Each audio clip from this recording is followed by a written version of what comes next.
Começa agora. Diário Econômico.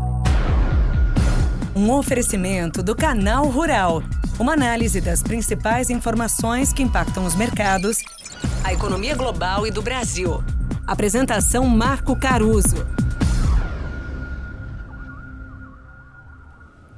Fala, turma, bom dia, tudo bem? Sabem que nos últimos anos a literatura econômica passou a olhar com mais carinho para alguns modelos que estimam o estado da economia, só que em tempo real. É o que o pessoal chama esse método de nowcast, que é a combinação de duas palavras em inglês para agora e previsão, nowcast.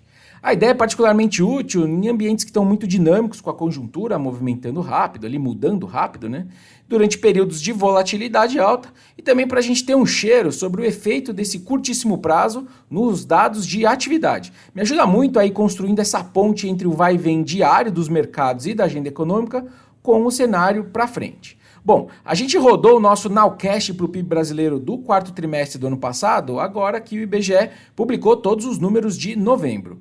Sobre o terceiro TRI, ou seja, crescimento do quarto sobre o terceiro TRI, o nosso número do PIB saiu do campo negativo e está levemente positivo agora.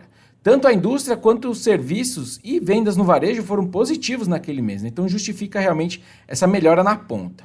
Interessante que o Fed de Atlanta também soltou deles, lá nos Estados Unidos, obviamente. Para quem se interessar, o Fed de Atlanta atualiza direto no site deles, quase que diariamente, esse número. E os dados para o TRI passado seguem rodando em patamar saudável lá nos Estados Unidos também, acima do consenso nas contas do Fed de Atlanta.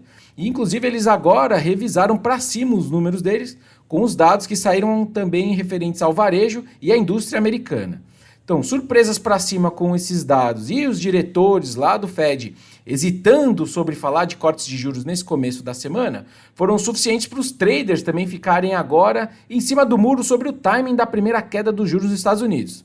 A probabilidade implícita no mercado futuro para esse corte em março, por exemplo, foi para 50%, lembrando que estava em 65% agora há pouco e chegou a bater quase 80% poucos dias atrás.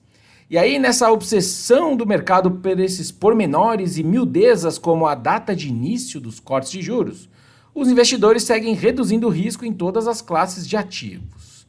Dólar forte, renda fixa e variável e commodities no vermelho, essa é a história basicamente do ano.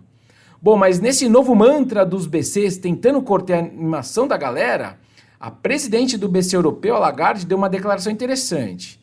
Ela até deu uma data para o corte de juros possível lá na Europa. Na verdade, ela deu um intervalo de dias, né? Ela disse que é provável que o BCE, o Banco Central Europeu, corte taxas no verão, que lá no hemisfério norte se dá ali entre junho e setembro. O mercado segue preferindo se assustar com um mês para cá, um mês para lá nessa precificação, mas é interessante que ela já está mais confortável em dar um range, né? Um intervalo de datas. Mas agora que a precificação já chegou em 50-50 para março, né, nos Estados Unidos, como eu acabei de comentar, acho que as coisas estão mais equilibradas, o que pode talvez acalmar esse viés negativo dos ativos que a gente está vendo agora nesse ano e que estão amarrados nessa discussão. Então talvez o dólar dê uma pausa, talvez a piora das bolsas dê uma pausa, vamos ver. Agora, voltando para o Brasil, eu achei interessante a descolada que a nossa renda fixa deu desse externo amargo, pelo menos ontem. Num dia que o juro americano curto abriu de 10 a 15 pontos, né, piorou, o nosso pré-fixado ficou no 0 a 0. Pode ser que os níveis que a gente chegou a bater no nosso pré-fixado aqui já tenham atraído alguns investidores querendo alocar de novo. A Selic terminal precificada pelos mercados segue ali entre 9,25% e 9,5% ano, que bateria ali na virada de 2024 para 2025.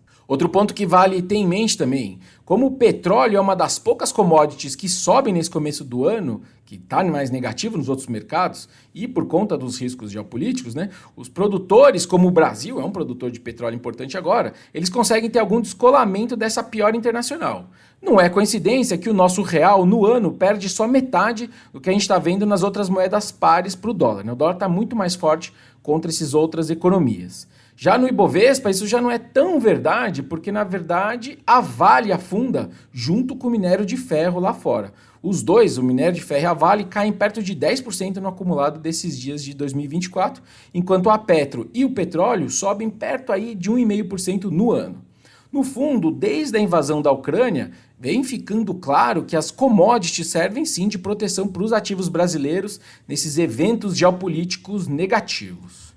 Por hoje é isso, turma. Bom dia, bons negócios e sorte sempre. Você ouviu Diário Econômico, um oferecimento do Canal Rural. Uma análise das principais informações que impactam os mercados, a economia global e do Brasil. De segunda a sexta, às 6 da manhã, no Spotify e YouTube.